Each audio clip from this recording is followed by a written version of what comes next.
அஸ்ஸலாமு அலைக்கும் வரஹ்மத்துல்லாஹி வபரகாத்துஹு. அல்ஹம்துலில்லாஹி ரப்பில் ஆலமீன். எல்லா புகழும் இவ்வுலகத்தை படைத்து பரிபாலிக்கின்ற ஏக இறைவனாம் அல்லாஹ் சுப்ஹானஹு வ தஆலாவுக்கு புகழியாவும் புகழ்ச்சியும் உரித்தாகட்டுமாக என்று ஏக இறைவனை போற்றி புகழ்ந்தவனாக அருள் பொங்கும் பதிவுடைய சுபூத்துலைக்கு பிறகு நாம் அறிந்து கொள்ள வேண்டிய இஸ்லாமிய மார்க்க செய்தியாக அல்லாஹ்வுடைய மார்க்கத்தில் அல்லாஹ் மனிதனுக்கு நிர்ணயித்த எல்லா உயிரினங்களுக்கும் மரணத்தை நிர்ணயம் செய்திருக்கின்றார். அந்த வகையில் மனிதர்களுக்கு இறைவன் நாடும் பொழுது மரணங்களை மூத்தை மனிதர்கள் சந்திக்கிறார்கள். அப்படி சந்திக்கக்கூடிய மரணித்த நேரத்தில் மூத்தா போயிடுறாங்க. மூத்தா போன பிறகு அவருடைய உறவினர்கள், நண்பர்கள், ஊர் மக்கள் என்று சொல்லி ஒரு மனிதன் இறந்து விட்டார், அவனை பற்றி உண்டான சில நல்ல செயல்களை பற்றி பேசப்படுகிறது. ஒரு மனுஷன் இறந்துட்டான்னு சொன்னால் அவர் எப்படிப்பட்டவர் தெரியுமா, உலகத்தில் நல்லபடியாக வாழ்ந்தார், நல்ல தியாகம் செஞ்சார், நன்மை செஞ்சார் அப்படிங்கிற மாதிரி இன்னும் தௌஹீது வட்டாரத்தில் பேசக்கூடிய செய்திகள் என்ன அப்படின்னு கேட்டால் பெர்ஃபெக்ட் தௌஹீதுவாதி. நாங்கள்லாம் ஆரம்ப காலத்தில் தௌஹீதை சொல்லும் பொழுது இப்படி எடுப்பாங்க, ஷைத்தான் எங்கே வருவான்னு கேட்டால் அங்கே மண்டையில் அடித்து அங்கே தான் என்ன செய்வோம். நாங்கள் 50 வருஷத்துக்கு முன்னாடி தௌஹீதை சொல்லும் பொழுது, 40 வருஷத்துக்கு முன்னாடி சொல்லும் பொழுது நாங்கள் தான் அந்த ஊரை பில்டப் பண்ணிட்டோம், எங்களை விட்டு யார் இருக்கிற அப்படிப்பட்டாலும் மூத்தா போயிட்டார், என்ன செய்வாங்க அப்படின்னு கேட்டால் அவர் பயங்கரமாக அவருக்கு இவனே சொர்க்கன்னு ரிசல்ட் ஆக்கிறான். அல்லாஹ் எடுக்க வேண்டிய முடிவை மக்களுக்கு முதல் அறிவிச்சிடறான். ஒரு 40 வருஷமாக அவர் தான் இந்த ஊருக்கு பள்ளியாசலை கட்டினார், தௌஹீது பள்ளியாசலை. அவர் தானே பெரிய அந்த நேரத்தில் சுன்னத் ஜமாத் எதிர்க்கக்கூடிய நேரத்தில் பாட் போஸ்ட் அடிச்சு ஒட்டினார், அவர் வர்றாரு பேச்சாளர், இவர் வர்றாரு பேச்சாளர்னு சொல்லி அப்படியெல்லாம் களத்தில் இறங்கி என்ன செஞ்சாங்க, பாட் போஸ்டர் ஒட்டினார், அடி வாங்கினார், மிதி வாங்கினார்னு என்ன செய்கிறாங்கன்னு கேட்டால் இப்படி அவரை பற்றி உண்டான புகழ்ன்னு சொல்லி அப்படியே அவரை கொண்டு போய் சொர்க்கவாதினாய் கொண்டு போயிடுவாங்க. இப்போ நம்ம தௌஹீதுவாதிகள் எவ்வளோ மூத்தா போயிருக்கோம், அவர்களை பற்றி நல்ல எண்ணம் வைக்கலாம், மார்க்கத்தை தப்பு கிடையாது. மூத்தா போயிட்டாரு, சொர்க்கத்தை அல்லாஹ் கொடுக்கணும், அதுபடியே நான் விரும்புகிறேன், அவர் நரகத்துக்கு போயிருக்கூடாது, நம்ம ஜனசா தொழுகைகளுக்கு கலந்துக்கிறோம், அவருக்கான பிரார்த்தனை செய்கிறோம். இதெல்லாம் இப்போ என்ன செய்கிறான்னு கேட்டால் நாங்கள் ஆரம்ப கால தௌஹீதுவாதின்னு ஒரு முத்திரையை குத்தி அப்படி இது அப்புறம் விட்டா அணியில் அந்த ஊருக்கு அப்படிங்கிற மாதிரி அவரால் தான் அப்படிங்கிற மாதிரி என்ன செய்கிறாங்க அப்படின்னு கேட்டால், ஒரு இறந்து விட்டால் அவரை பற்றி முடிவெடுத்துறான். உலகத்தில் மரமாய் வாழ்ந்துட்டு மூத்தாப்போ அவரை விட சிறப்பாக கூட வாழ முடியும். அவர் வாழ்ந்து நல்ல காரியமும் செஞ்சுருந்தா கூட அவரை விட ரொம்ப சிறப்பாக கூட செய்ய முடியும். ஆனால் என்ன செய்யறான் அப்படின்னு கேட்டால் அப்படி அந்த மாதிரி விளம்பரப்படுத்தி அவர் துவா செய்யுங்கிறது மூத்தா போயிட்டார், இந்நாள் இல்லா இந்நாள் அவருக்காக துவா செய்யுங்க, சுருக்கத்தை கொடுக்கட்டும் அப்படின்ட்டு இறக்கப்படுவது, அவருக்காண்டி அழுகுவது, ஒப்பாரி வைக்காம அதெல்லாம் மார்க்கத்தில் இருக்கிறத ஒழியா அவரை பற்றி என்ன செய்யறாங்க, ஒரு வரியில சொல்றதை விட்டுட்டு 1000 வரியில சொல்லி அவரை பற்றி விளம்பரப்படுத்தலாம். இது எப்படி இதுக்கு சம மார்க்கம் என்ன சொல்லுது என்று கேட்டால் இறுதி முடிவை வைத்து தான் நம்ம சொர்க்க நரகம் தீர்மானிக்கப்படுகிறது. நபிகள் நாயகம் ஸல்லல்லாஹு அலைஹி வஸல்லமுக்கு அதுதான் நமக்கு ஒவ்வொரு அவங்க வாழ்க்கையில் எல்லா விஷயத்தையும் வழிகாட்டினார்கள். எப்படி சொல்றாங்க, இப்போ இன்னமல் அமாலு பி ஹவாத்திமிஹா, அல்லாஹ்வுடைய தூதர் சொன்னார்கள், இறுதி முடிவை வைத்துதான் செயல்கள் தீர்மானிக்கப்படுகின்றன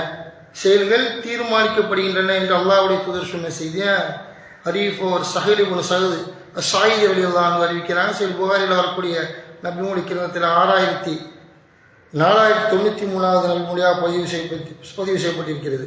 அப்போ அல்லாஹ்வுடைய தூதர் இறுதி முடிவு என்ன,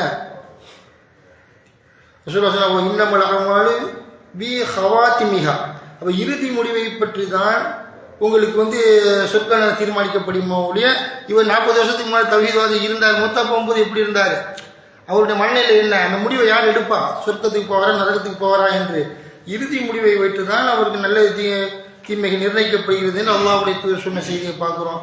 ஒரு மனிதர் ரசூலுல்லாஹ் சொல்றாங்க, அபூ ஹுரைரா அறிவிக்கிறார், ஒரு மனிதர் நீண்ட காலம் சொர்க்கவாசிகளின் நற்செயலை செய்து கொண்டே வருவார், பிறகு அவரது செயல் நரகவாசிகளின் செயலாக முடிக்கப்படும். ஊர் தொழுகை நோம்பு ஜக்காத்து பயங்கரமாக இருப்பார். பெரிய ஆரம்ப காலத்தில் எத்தனை பேர் தலைமுறை போயிட்டான். ஆரம்ப கால தௌஹீத் ஏகத்துவத்தை சொன்னேன்னு சொன்னவன்லாம் வடிகட்டு போய் தர்காவில் விழுந்தவன், இஸ்லாத்தை விட்டு போனவன், பொண்டாடி பிள்ளைக்காண்டி கொள்கை இழந்தவன், ஜமாத்து ஊர்லாம் மிரட்டுறாங்கன்னு பயந்து போய் கொள்கை இழந்தவன், ஒரு பள்ளியாசம் தௌஹீத் பள்ளியை தொழுதுகிட்டு இருந்தவன், எல்லாத்துக்கும் தொழுவான். அது வேற விஷயம், தனி விஷயம். தௌஹீத் பள்ளியை தொழுதுகிட்டு இருந்தவன் போயிட்டு பயந்துக்கிட்டு நமக்கு ஓலை தர மாட்டாங்க, கல்யாணம் முடிச்சா நமக்கு மையத்தை அடக்க விட மாட்டாங்க மூத்தா போனான்னு சொல்லிட்டு மிரட்டி கொண்டு போய் சுன்ன ஜமாத் பள்ளி இங்கே வந்தவன் அங்கே போயிடுறான், அங்கே வந்து அங்கே வந்துடுறான். கொள்கை மாற்றம் ஏற்பட்டு நல்லபடி இந்த மாதிரிலாம் இருக்கும்பொழுது இப்படி முடிவெடுத்து சொல்லுவீங்க. அவர் ஒரு பெர்ஃபெக்ட் தவிர இப்போ சொல்கிறான்.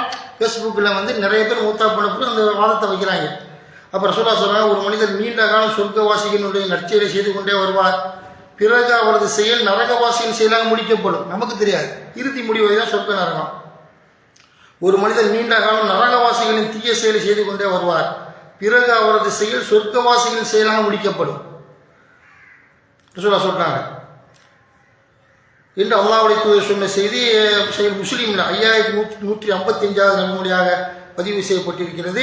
இதை மாற்றத்தில் சொல்லப்பட்டு கடைசி முடிவை வச்சு தான் நமக்கு இந்த சொர்க்க நரகமாவுடைய இப்போ பீத்திக்கிறக்கூடாது. அம்மா மூத்தா போயிட்டு, வாப்பா மூத்தா போயிட்டாரு, அண்ணன் மூத்தா போயிட்டாரு, சொர்க்க தௌஹீதில் இருந்தார், இந்த பருப்புலாம் அங்கே அல்லாட்ட வேகாது. அதுபோல் அல்லாஹ் குர்ஆன் நமக்கு சொல்லி காட்டிய ஹதீஸ்ல சொன்னாங்க, அல்லாஹ்வுடைய தூதர் நபிகள் நாயகம் ஸல்லல்லாஹு சொல்லும் பொழுது லக்கினு மௌத்தாக்கும் லா இலாஹா இல்லல்லாஹ் சொன்னாங்க. கடைசி அவங்க மூத்தா உங்களில் மரணிக்கக்கூடிய மூத்தா போறார்கள் அந்த நேரத்தில் சக்கராத்தில் இருக்கக்கூடிய அவங்களுக்கு மத்தியில் அவருக்கு லா இலாஹா இல்லல்லாஹ் என்ற கலிமாவை சொல்லிக் கொடுங்கள். மரணிக்கும் போது எவரது கடைசி பேச்சு லா இலாஹா இல்லல்லாஹ் என்று அமைந்து விடுகிறதோ அவர் என்றாவது ஒரு நாள் சொர்க்கத்தில் நுழைந்து விடுவார். இதற்கு முன் அவரிடமிருந்து எது ஏற்பட்டிருந்தாலும் சரி, சின்ன பாவம் பெரியவங்க செஞ்சு விட்டாரு, மூத்தவங்க களிமா சொல்லி விட்டாரு என்று சொன்னால் ஒரு சொர்க்கத்தில் நுழைந்து விடுவார் என்ற செய்தி இப்னு ஹிப்பான் அபூ ஹுரைரா அறிவிக்கிறாரு. 7வது பாட்டு 272 பதிவு செய்யப்பட்டிருக்கிறது. இறுதியாக குர்ஆன் வசனத்தில் வந்து நம்மளாம் அப்படி பீத்தக்கூடாது. அதுக்காண்டி நம்ம சொல்ல வர்றேன், நபிமார்களுடைய மகன்லாம் எப்படி இருப்பாங்க, நபிமார்களுடைய மகன் அவங்க பேரம் பேத்தி பெத்த பிள்ளைகள்லாம் அந்த அவங்க சொர்க்கவாதிகள் மாதிரி நமக்கு தெரியுதுல. இந்த நபிமார்கள் வந்து மூத்தா பிறந்து அழைச்சி சொன்னாங்க. அதெல்லாம் சொல்கிறான், அந்த தன் பிள்ளைகளை அழைத்து அவங்க போதனை செய்தார்கள்.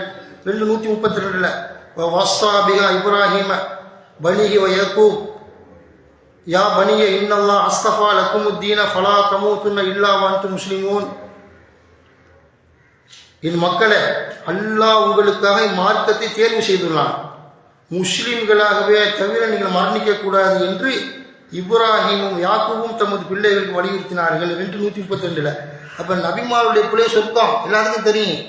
ஆனால் நினைச்ச மூத்தப்போ முஸ்லீமாக இருந்துக்கணும்னு, முஸ்லீமாக்கினா இடையிலேயே அவங்க மதி தெரிஞ்சதில் இருந்தால் இஸ்லாமிய வாழ்க்கை வாழணும், மூத்தாப்பவும் முஸ்லீமாக இருக்கணும், கொள்கையோடு மரணிக்கணும் என்று சொல்லி எல்லா இறைத்துதரும் போதித்தார்கள் என்று அல்லாஹ் சொல்றான். அம்குந்தும் சுகதா இது ஹலரா யக்கூபல் மவுத் இது காலலி பனிஹி மா தஅபுதூன மின் பஅதி காலு நஅபுதுக இலாஹக இலாஹ ஆபாயிக இப்ராஹிம வ இஸ்மாயில வ இஸ்ஹாக இலாஹ வாஹிதா வ நஹ்னு லஹு முஸ்லிமூன்.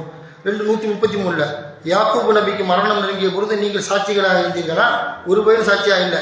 ரசூலுல்லாஹ் சொல்றான், தன்னுடைய பிள்ளைகளுக்கு சொன்னார்கள், எனக்கு பின் எதை வணங்குவீர்கள் என்று தமது பிள்ளைகளிடத்தில் அவர் கேட்ட பொழுது, உங்கள் இறைவனும் உங்கள் தந்தையரான இப்ராஹிம் இஸ்மாயில் இஸ்ஹாக் ஆகியோரின் இறைவனும் ஆகிய ஒரே இறைவனை வணங்குவோம், நாங்கள் அவனுக்கு கட்டுப்பட்டவர்கள் என்று பிள்ளைகள் கூறினார்கள். அல்லாஹ் இணை கற்பிக்க மாட்டோம், அல்லாஹ்வுடைய அல்லாஹ் சொன்ன மாதிரி நடப்போம், இறை தூதர்கள் சொன்ன மாதிரி வாழ்வோம்னு பிள்ளைகள் சொன்னார்கள் என்று ஏகத்துவத்தை கடைசி மூச்சில் ஏகத்துவத்தில் மூத்தா போன்னு பிரச்சாரம் பண்ணிட்டு போனாங்க.